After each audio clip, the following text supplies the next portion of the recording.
Well, the planning process is over. It's well, time. That's the big dog as opposed to the little one. Okay. Well, that's the one that's famous for being on the show, though. Is the big no, dog, the right? little one.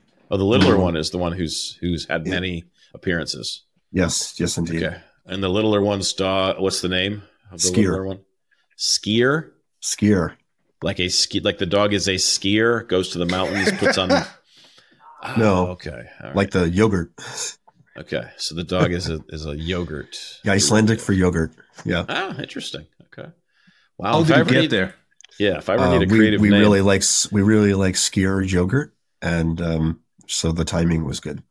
Oh, okay. Yeah. If I need help naming something, I'm going to reach out to Matt and his wife from this point forward and say, please come up with a cool, because that's really a cool name.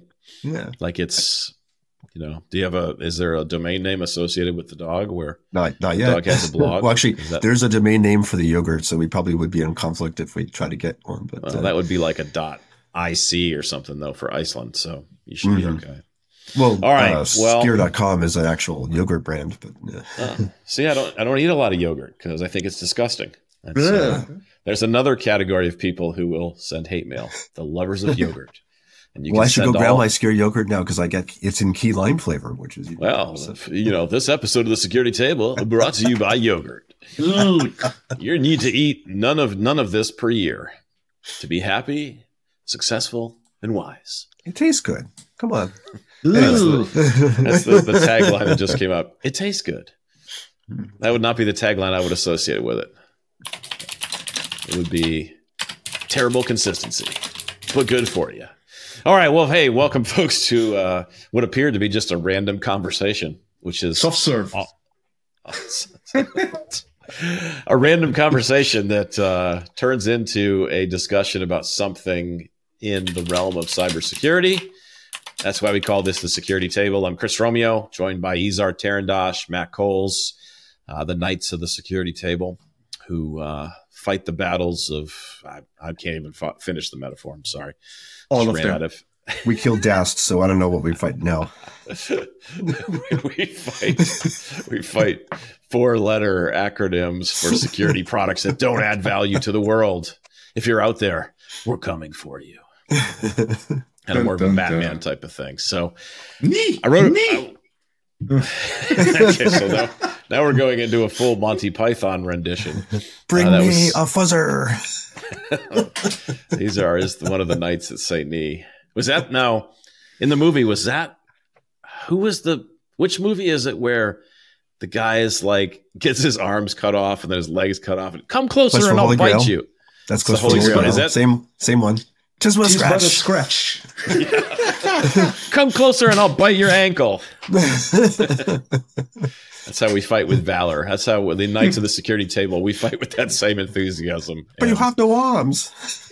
And result, more than likely. So, all right, but we should actually talk about something in regards to security. And so the topic that we have for this week is fear, uncertainty, and doubt when it comes to consumers and their security consciousness.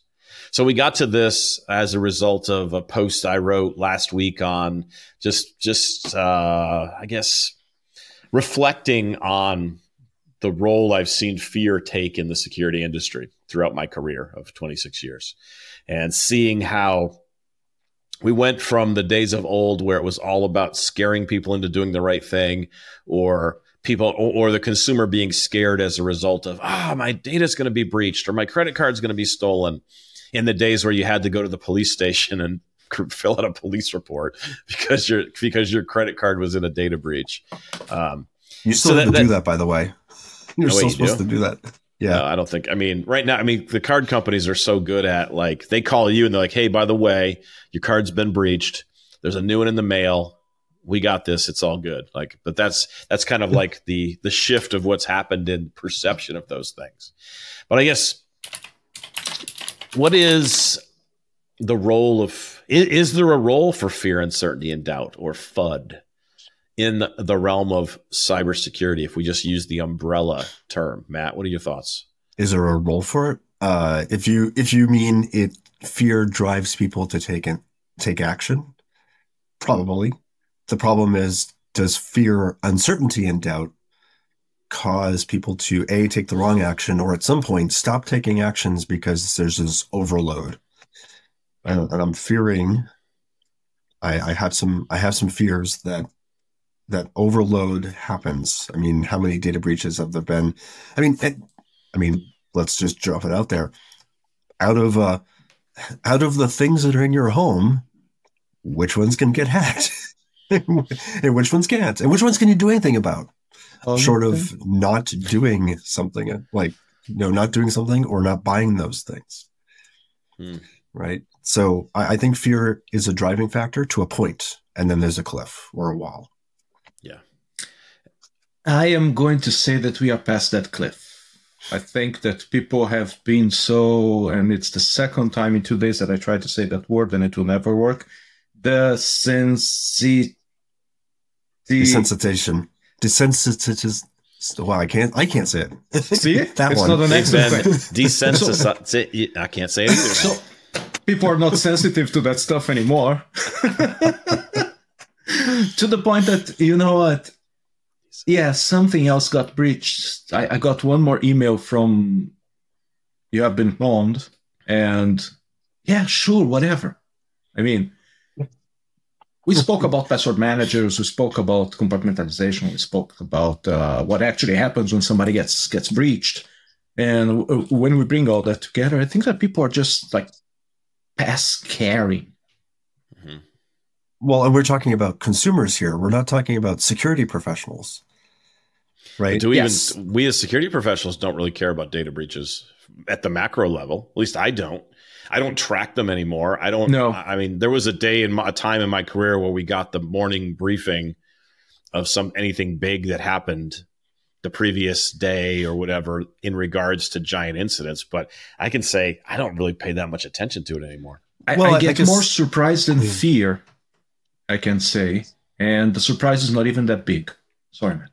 I was just going to say, I guess I tend to revert to consumer mode and go look on and see if I'm in the latest round from Have I Been Pwned, right? But yeah, I mean, so Marriott got popped, or MGM got popped, or whoever else. Oh well, I mean that sucks, right? Another round of credit monitoring, another round of what can I do? What can I do about this, right? Does anybody ever sign up for that free credit monitoring, by the way? So let me give you guys an example. Last Friday, I had a trip for the extended weekend. And of course, as one does, as I leave the house, I check that all the cameras are online and everything, blah, blah, blah, blah, blah. Get to the airport, get into the plane, land. And as one does, you check on your phone to see that you have connectivity, right? To see that everything that you put in place, you can check. And I see that 2 of my cameras are offline. Panic in the streets, yep. And 3 of them are fine. And yes, I have more than 5 if you're counting. But the point is that right then, instead of like freaking out and saying, okay, my basement just got flooded as soon as I left the house, I went to my email and I looked for any email that I had from the provider. And that's where I see, oh, there's a security thing going on with my provider. Apparently, people have been getting the wrong thumbnails when they open their web access to their cameras.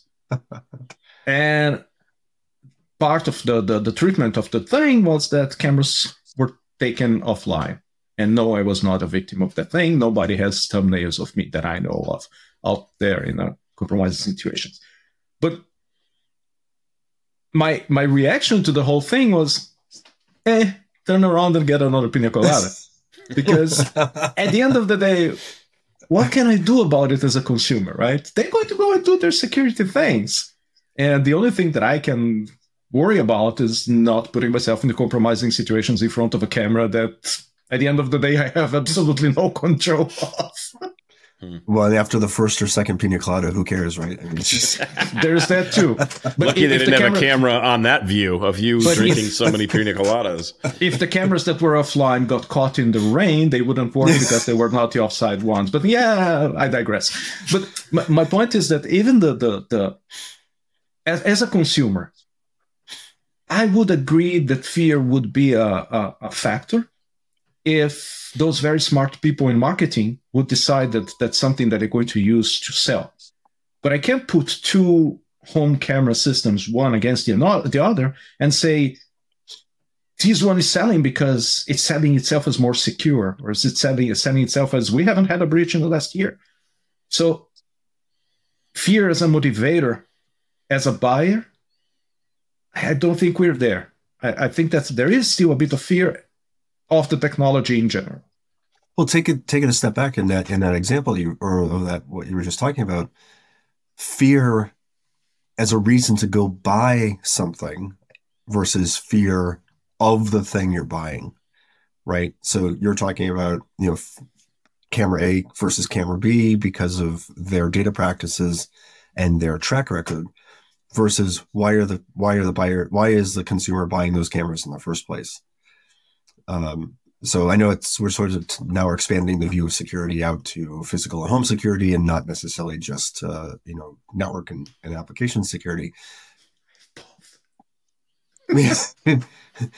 but so there's different levels of fear. The home security / physical protection thing hasn't yet hit that peak or that wall or that cliff, right, that we're talking about. But from a breach standpoint, from a data security standpoint, from a I have no control, so do I need to fear it still? We've already run off the edge. We're like the lemmings running off the edge of the cliff, right? Because breaches happen all the time. Products get hacked all the time. And we've chosen to consume those products, right? Like because we have the option. Yeah. Who needs a smart toothbrush?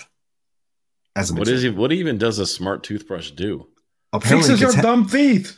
Apparently gets hacked. Apparently gets hacked in a botnet, right?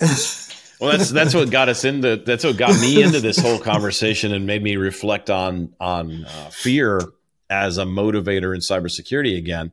Because yes, there was this report, and it started to make its way through the media that smart toothbrushes were being assembled into botnets, and we're performing distributed denial of service, and then it turned out it was bunk. It was just a complete fabrication. I don't know if ChatGPT may have hallucinated in an article and.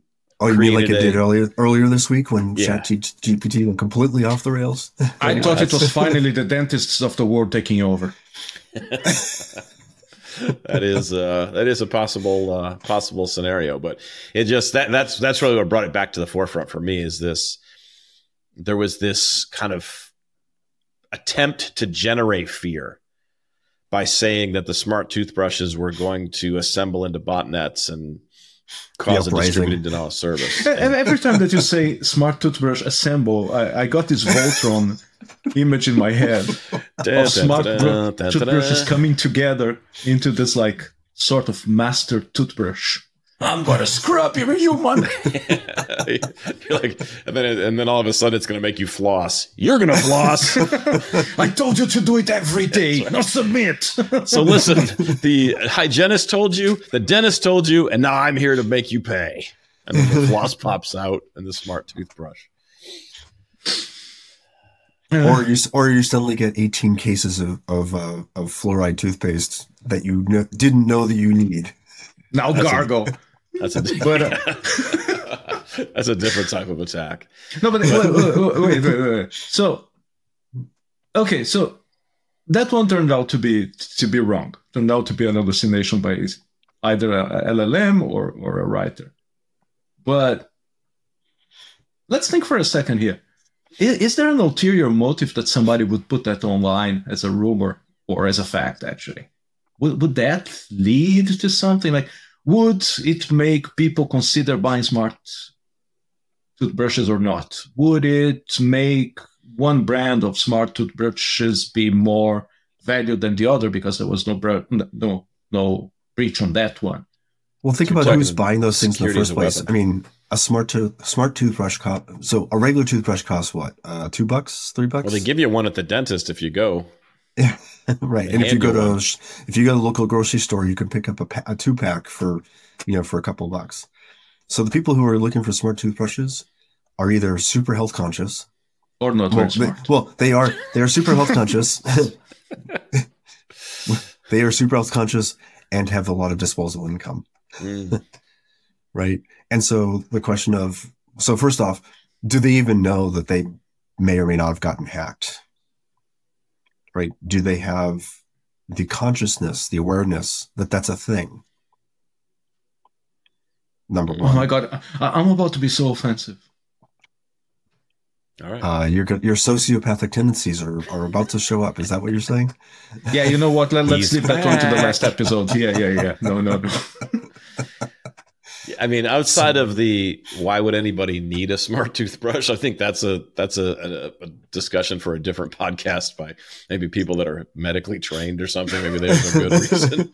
Like, I don't feel like we're qualified to answer that question. I mean, my initial answer is I don't see why anybody would need this, but if we circle back around towards more of the fear, uncertainty, and doubt angle of it, I like where you were going with that, Izar. And could it be a competitive advantage for one company over another? Could we weaponize security, or lack of thereof, or lack thereof? Yes, or privacy. By the way, it doesn't have to privacy be or security. But could we weaponize it based on a lack of rigor that a competitor applies to a given type of product? If you have a company that has the same product, are we facing a future where security is weaponized by companies against each other?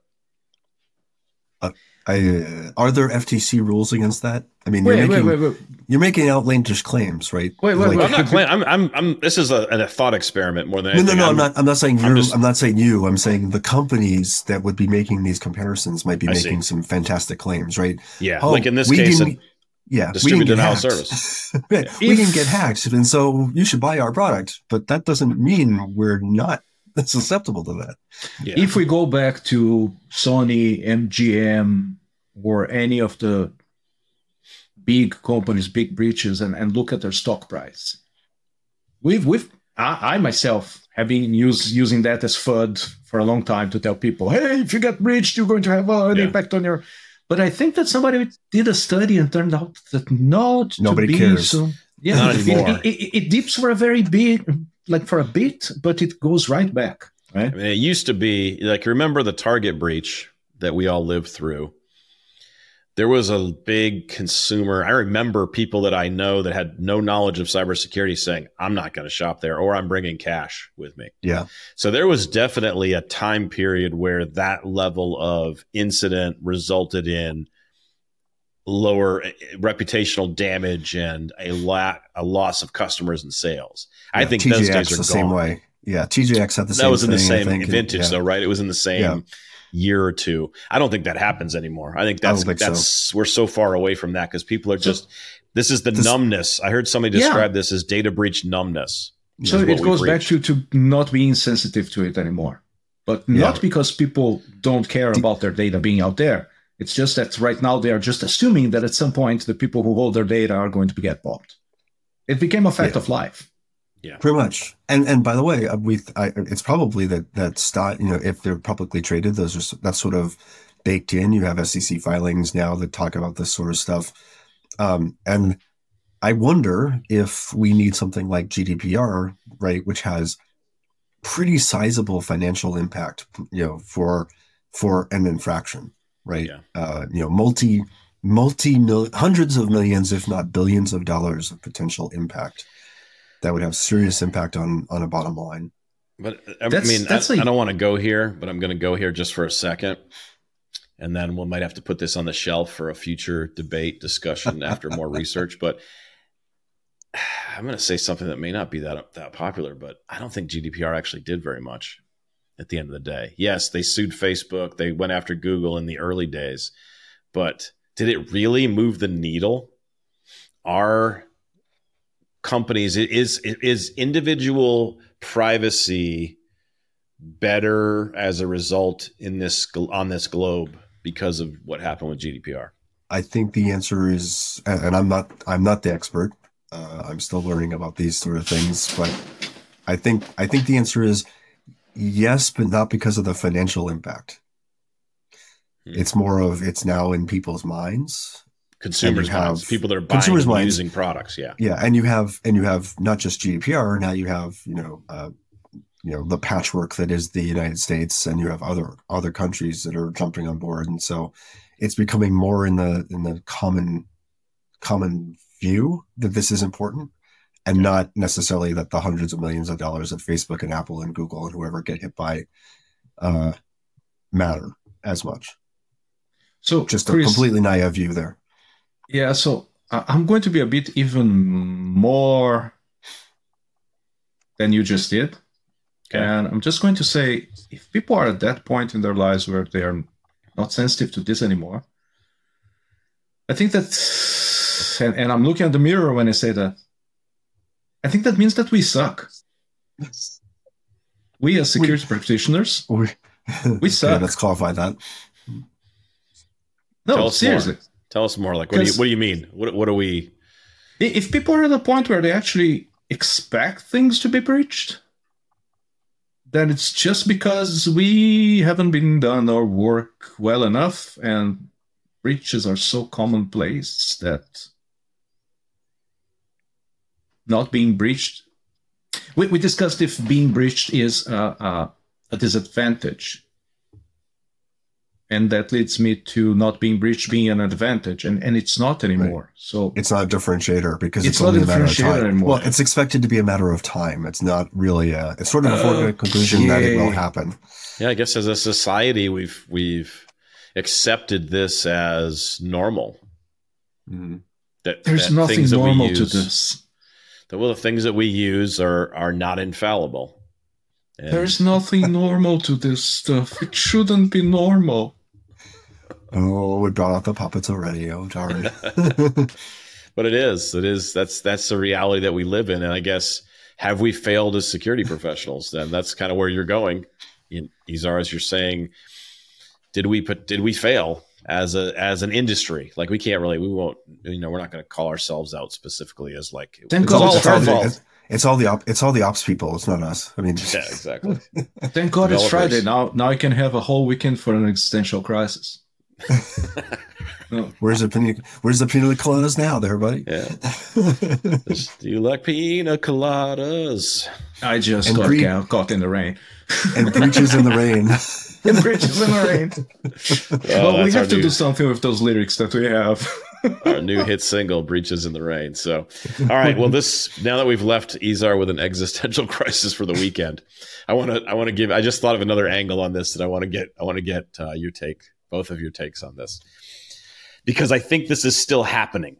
What I'm about to describe is still happening, and it gets called out a lot more now.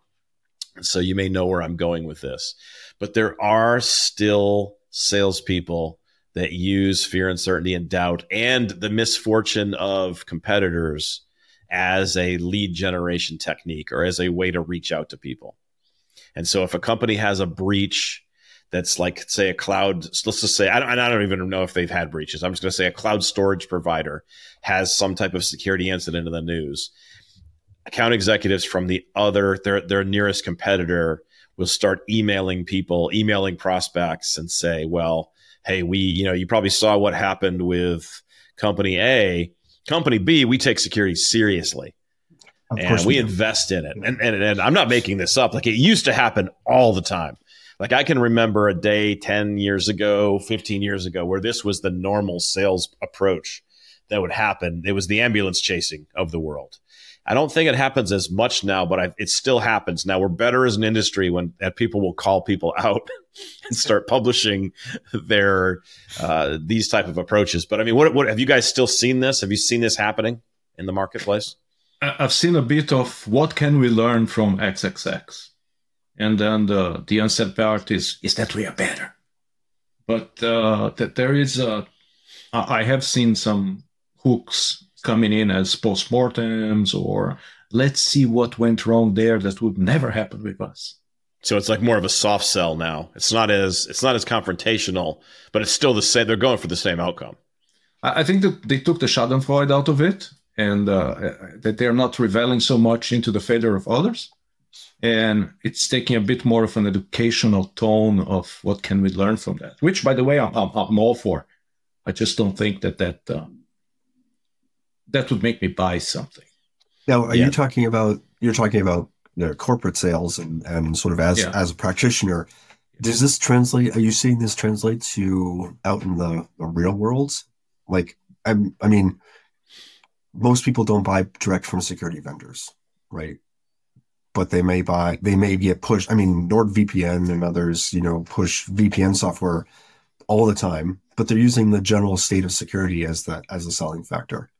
And the consumers, they get some fear and uncertainty and doubt. Are you sitting at your local coffee shop and are you going to get popped because you're in at Which the is top the of Wi-Fi? biggest bunch of bunk these days right now. I wanted to unpack that, but I went to the enterprise though. To answer your question, I kind of set this stage up. I without telling anybody, I switched our focus from the consumer side of this to the enterprise, because obviously with consumers, you don't have account executives that are reaching out to consumers and using fear, uncertainty, and doubt as a sales tactic. So we've kind of actually do. But it's what Matt just mentioned. Yeah. But I think that the point there is that we got to a point again because of the general state where the public's head is regarding security, that people are at the point where they say, I need to have a toothbrush, might as well be a smart one. Meaning, I need to have this minimal amount of cyber hygiene, might as well get the latest VPN that says that they have points of presence in 300 countries. So I can move myself over there. Well, just off the top of my head. But I think that Matt is right, that there is still some FUD going around in terms of what do you need as a minimum practice of cyber hygiene. And while I think that everybody should be at least minimally educated in that, it's a survival trait today. I am not sure again that people have the enough understanding of the problem to say this one is better than this one, right? Yep. Mm-hmm.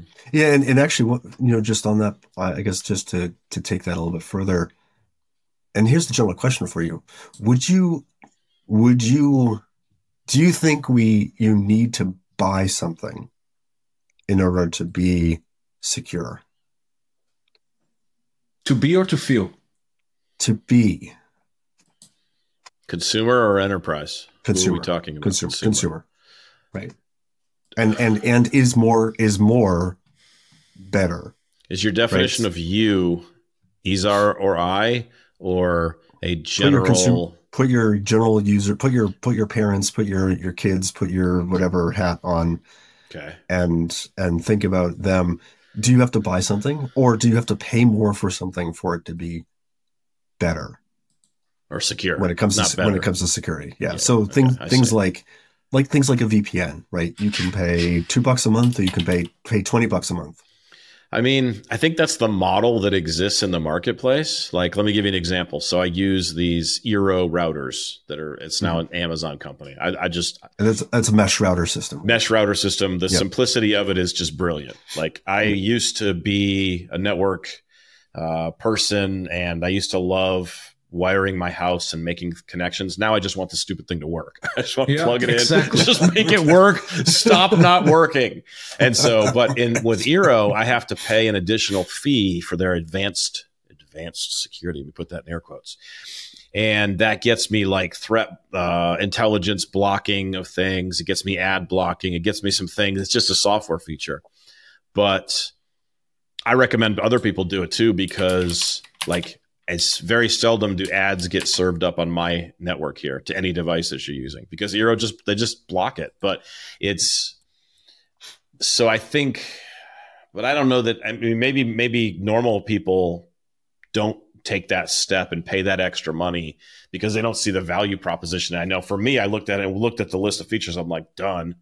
Of course, I want that level of malware, bots.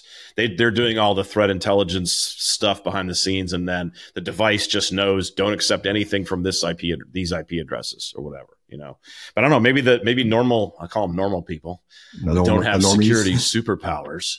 Yeah. Maybe they don't. Maybe they look at that and they're like, I don't want to pay the extra money. I just want the thing to connect me to the internet.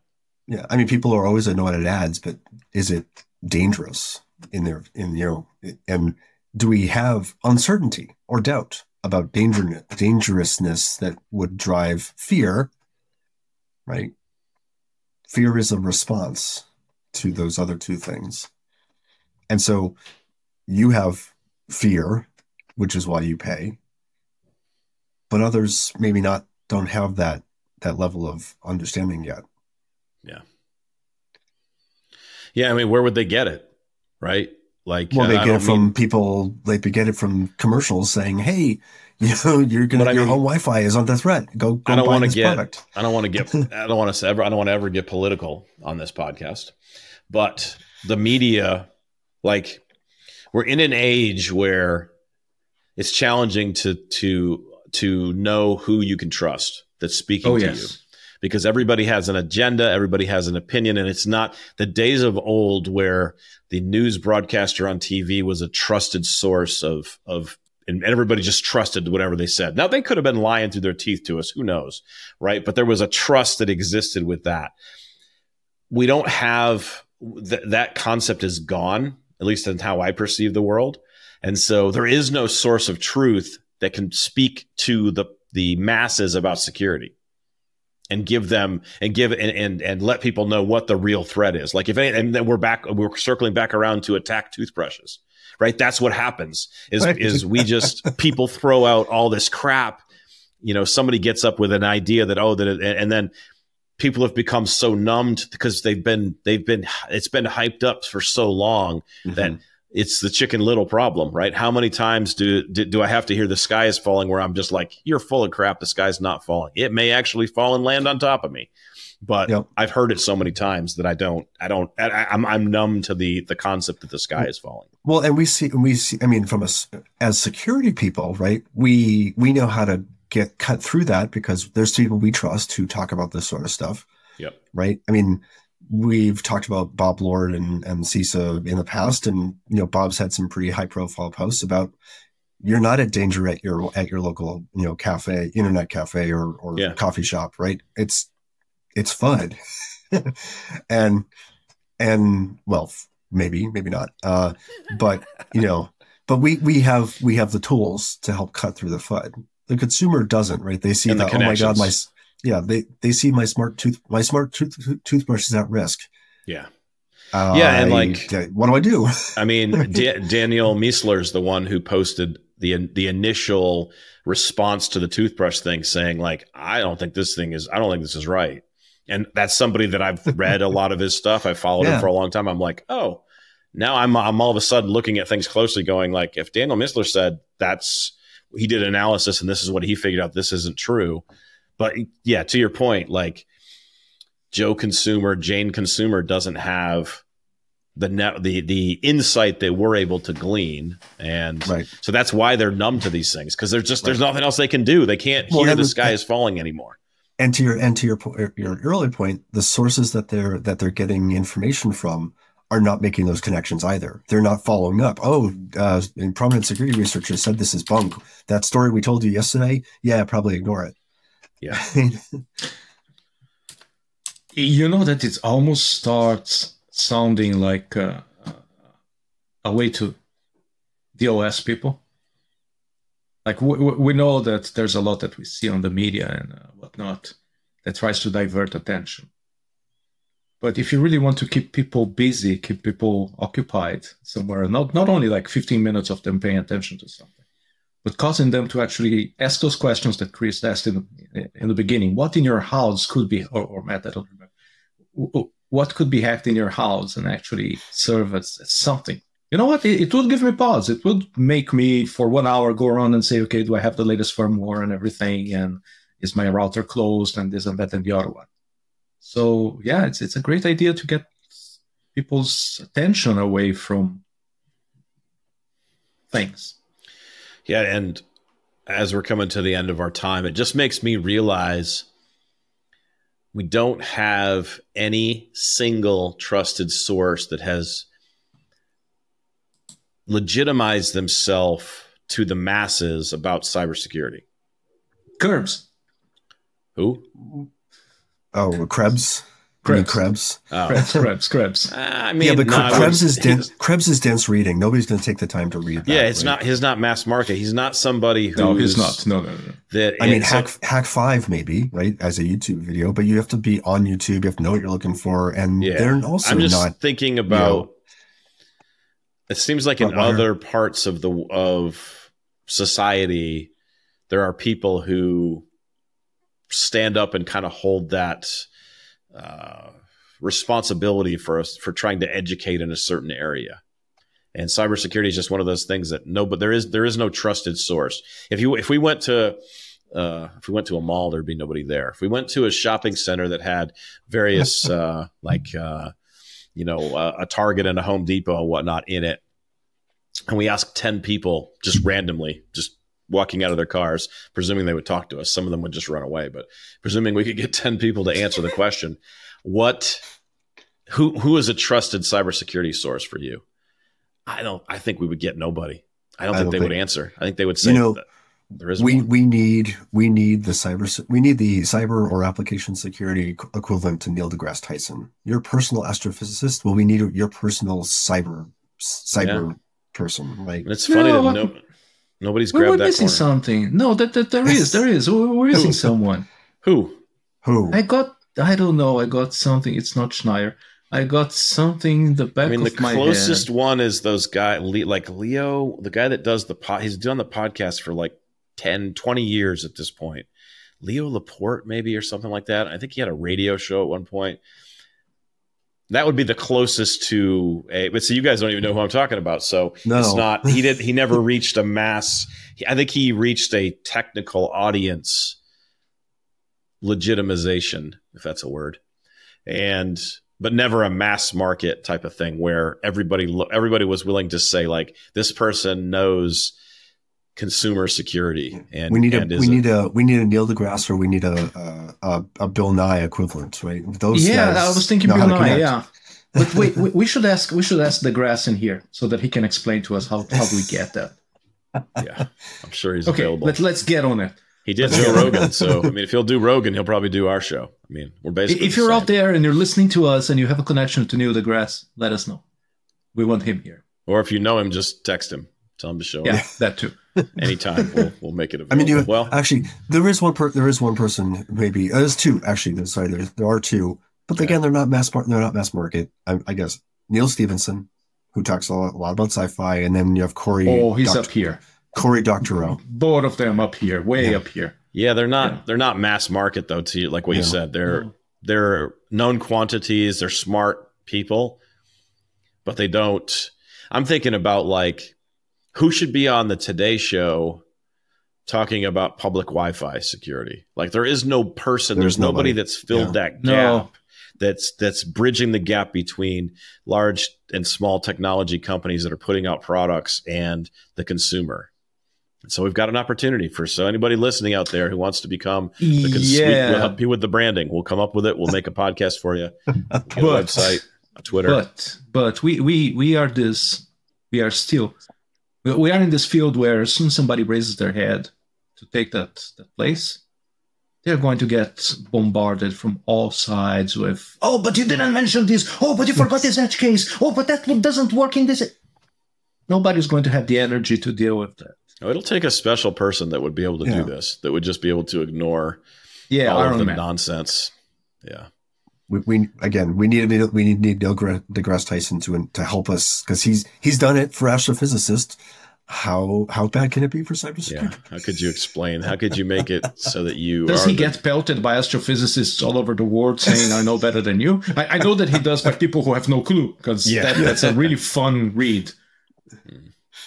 But all right, well, or we need cybersecurity Mythbusters edition or something. Well, that could be an idea too. But I think let's go there. Let's go. We've done some of that. We've done some of it before on this show already. We've busted some myths and whatnot. But I think we're out of time for today. It's another one of those episodes where I feel like we maybe just made the problem bigger without solving anything. I'm doing existential crisis. Yeah, so you'll be. I'll start in 10, 9, 8. No, you could schedule it for, well, you know what? You don't really want to ruin your weekend. So you might want to start it now and maybe it'll end midday through Sunday. But, it's all good. But this is good. This is the type of stuff it's fun to explore these various avenues and see where we land. And so Matt Coles for cybersecurity Izar. And he just waved to accept it. So yeah, because you can't have Izar for Izar. It's too confusing. Oh.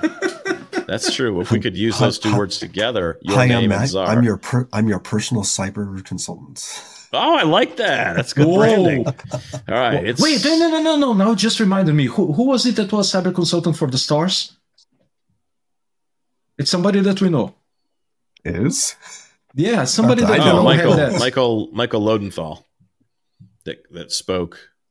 He did a lot of work with famous people, politicians and stuff about personal security. But once again, it wasn't public. It was more from a one-on-one. Yeah. It But was somebody working. had that moniker. Now this is going to drive me nuts. Maybe it was you this whole time. No, not me. No. All right. Well, hey, folks, thanks for listening to another episode of the Security Table. We'll be back next week with more Mad Cap fun.